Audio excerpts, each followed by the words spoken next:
We all face difficult times in life. So could you please share a difficulty you have experienced and how has this helped to shape your faith? I think the influence of the world. When you're growing up, you're faced with various things like, you're dealing with people who aren't in Christian, especially in the workplace. So you're faced with concepts of, to go down the pub and have a drink after work on a Friday night. Do you do certain things, and to say to people who don't understand faith, going down the pub on Friday night's not necessarily a good witness in some ways. So to say no to some of those things in a workplace means that you're putting yourself outside of the normal run-of-the-mill people who work in your workplace.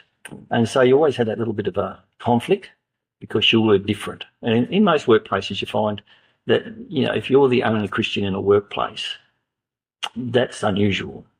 Quite a lot of workplaces, won't have any. But if you're the only one, then you've got a witness. So how do you make that black and white stance for Jesus in the workplace when everybody else has got a different lifestyle?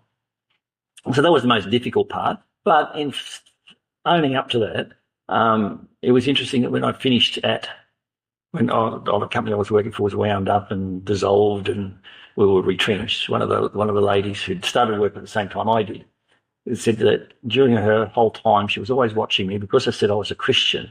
She was always watching to make sure that I lived up to that standard that she had in her mind. And that was an interesting finish to it. We'd worked together for 25 years. And this person was always making sure that I lived a life that was in accordance with what the statements of faith that I used to make. Wow. 25 years, that's a long time.